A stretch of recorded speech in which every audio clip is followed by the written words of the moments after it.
ओम श्री गणेशाय नमः। ओम नमः शिवाय। राधे राधे मेरे प्यारे भाइयों बहनों माताओं व बंधुओं, सावन मास में मैं आपके लिए लाई हूँ शिव महापुराण की कथा।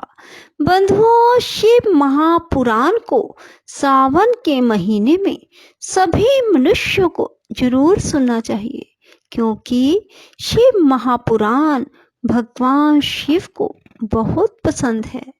बंधुओं, जो मनुष्य भी सावन मास में भगवान शिव के शिव पुराण को सुनता है, भगवान शिव उनकी सभी मनोकामनाओं को पूरी कर देते हैं। बंधुओं, वीडियो को पूरी सुनने के बाद कमेंट बॉक्स में ओम नमः शिवाय जरूर लिखें। बंधुओं, यदि आपने हमारे चैनल को अब तक सब्सक्राइब नहीं किया तो जरूर करें और बेल आइकन दबाना ना भूलें, ताकि आपको हमारी आने वाली सभी वीडियोस की जानकारी सबसे पहले हो सके। बोलो शिव शंकर भोलेनाथ की जय। ब्रह्मा जी कहते हैं, नारद, तदंतर सब ऋषियों ने हिमालय से कहा, गिरिराज, अब आप अपनी पुत्री पार्वती देवी की यात्रा का उचित प्रबंध करें। मुनीश्वर यह सुनकर पार्वती के भावी विरह का अनुभव करके गिरिराज कुछ काल तक अधिक प्रेम के कारण विषाद में डूबे रह गए। कुछ देर बाद सचेत ही शैलराज ने तथास्तु कहकर मीना को संदेश दिया। मुने हिमवान को संदेश पाकर हर्ष और शोक के वशीभूत हुई। मीना पार्वती को विदा करने के लिए उद्यत हुई। शैलराज की प्यारी पत्नी मीना ने विधि पूर्वक वैदिक और लौकिक कुलाचार का पालन किया और उस समय नाना प्रकार के उत्सव मनाए। फिर उन्होंने नाना प्रकार के रतन जड़ित सुंदर वस्त्रों और 12 आभूषणों द्वारा राजोचित श्रृंगार करके पार्वती को विभूषित किया। तत्पश्चात मीना के मनोभाव को जानकर एक सती साध्वी ब्राह्मण पत्नी ने गिरिजा को उत्तम पातिव्रत्य की शिक्षा दी। ब्राह्मण पत्नी बोली, गिरिराज किशोरी, तुम प्रेम पूर्वक मेरा यह वचन सुनो। यह धर्म को बढ़ाने वाला, यही लोक और परलोक में भी आनंद देने वाला तथा श्रोताओं को भी सुख की प्राप्ति कराने वाला है। संसार में पतिव्रता नारी ही धन्य है, दूसरी नहीं। वही विशेष रूप से पूजनीय है। पतिव्रता सब लोगों को पवित्र करने वाली और समस्त पाप राशि को नष्ट कर देने वाली है। शिवे, जो पति को परमेश्वर के समान मानकर प्रेम से उसकी सेवा करती है, वह इस लोक में संपूर्ण भोगों का उपभोग करके अंत में कल्याणमयी गति को पाती है। सावित्री, लोपामुद्रा, अरुंधति, शांडिल्नी, आशतरूपा, अनुसुईया, लक्ष्मी, स्वधा, सती, संज्ञा, सुमति, श्रद्धा, मीना और स्वाहा, ये तथा और भी बहुत सी स्त्रियां साध्वी कही गई हैं। यहाँ विस्तार भय से उनका नाम नहीं लिया गया। वे अपने पातिव्रत्य के बल से ही सब लोगों की पूजनीय तथा ब्रह्मा, विष्णु, शिव और मुनीश्वरों की भी माननीय हो गई हैं। इसलिए तुम्हें अपने पति भगवान शंकर की सदा सेवा करनी चाहिए। वे दीन बंधु, सबके सेवनीय और सत्पुरुषों के आश्रय हैं। श्रुतियों और स्मृतियों में पतिव्रता धर्म को महान बताया गया है। इसको जैसा श्रेष्ठ बताया जाता है, वैसा दूसरा धर्म नहीं है, यह निश्चय पूर्वक कहा जा सकता है। पातिव्रत्य धर्म में तत्पर रहने वाली स्त्री प्रत्येक प्रिय पति के भोजन कर लेने पर ही भोजन करे। शिवे, जब पति खड़ा हो तो साध्वी स्त्री को भी खड़े ही रहना चाहिए। शुद्ध बुद्धि वाली साध्वी स्त्री प्रतिदिन अपने पति के सो जाने पर सोए और उसके जागने से पहले ही जग जाए। यह छल कपट छोड़कर सदा उसके लिए हितकर कार्य करे। शिवे, साध्वी स्त्री को चाहिए कि जब तक वस्त्र आभूषणों से विभूषित ना हो ले, तब तक वह अपने पति की दृष्टि के सम्मुख ना जाए। यदि पति किसी कार्य से परदेश गया हो तो उन दिनों उसे कदापि श्रृंगार नहीं करना चाहिए। पतिव्रता स्त्री कभी पति का नाम ना ले। पति के कटु वचन कहने पर भी वह बदले में कड़ी बात ना कहे। पति के बुलाने पर वह घर के सारे कार्य छोड़कर तुरंत उसके पास चली जाए, हाथ जोड़ प्रेम से मस्तक झुकाकर पूछे, नाथ किस लिए इस दासी को बुलाया है? मुझे सेवा के लिए आदेश देकर अपनी कृपा से अनुग्रहित कीजिए।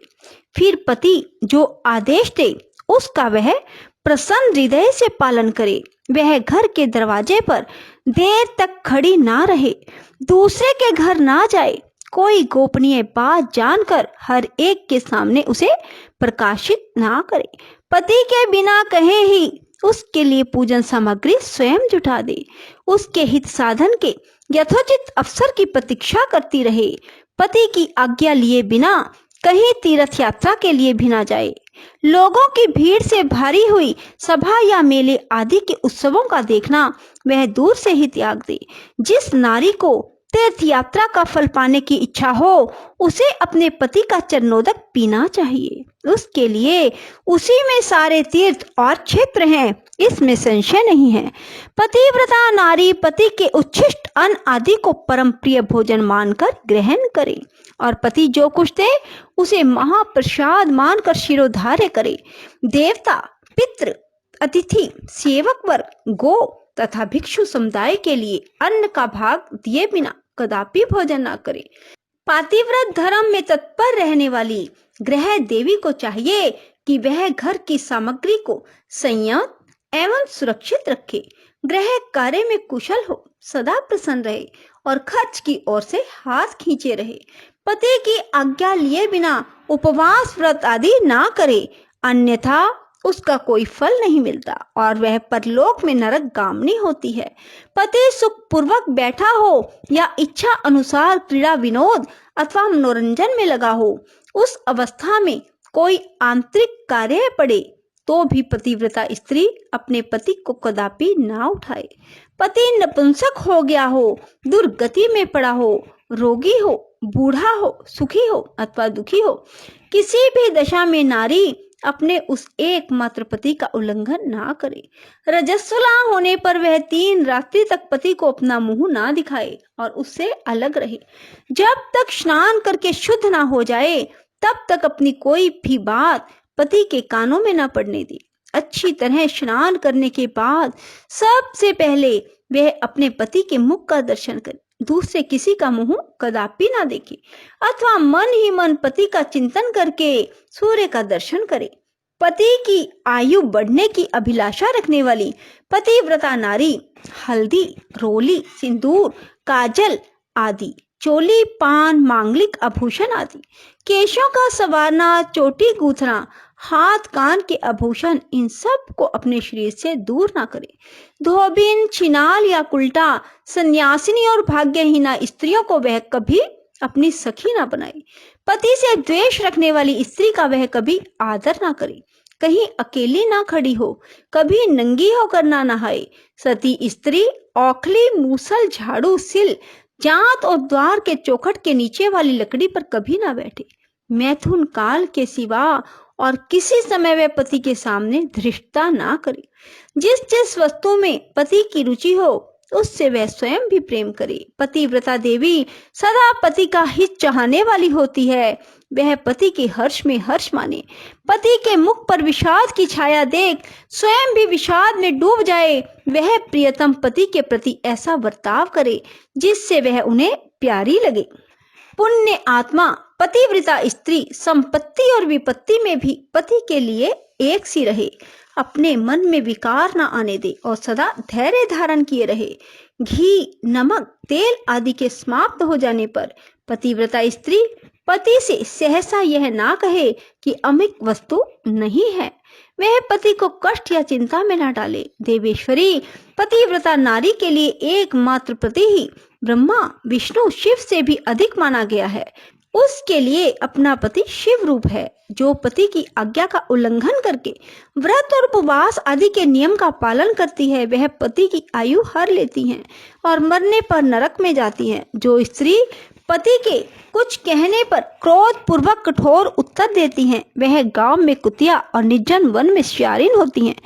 नारी पति से ऊंचे आसन पर न बैठे, दुष्ट पुरुष के निकट न जाए और पति से कभी कातर वचन न बोले, किसी की निंदा ना करे, कलह को दूर से ही त्याग दे, गुरुजनों के निकट ना तो उच्च स्वर में बोले ना हंसे।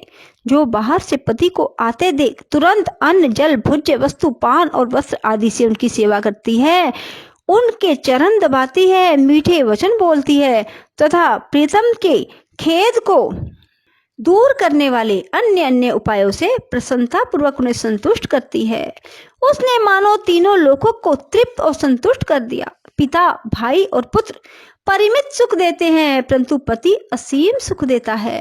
अतः नारी को सदा अपने पति का पूजन आदर सत्कार करना चाहिए। पति ही देवता है, पति ही गुरु है, पति ही धर्म, तीर्थ एवं व्रत है। इसलिए सबको छोड़कर एक मत पति की ही आराधना करनी चाहिए। बोलो शिव शंकर भोलेनाथ की जय। राधे राधे। जय श्री कृष्णा। बंधुओं, यदि आपको हमारी वीडियो पसंद आए तो उसे लाइक करें और शेयर भी जरूर करें। धन्यवाद।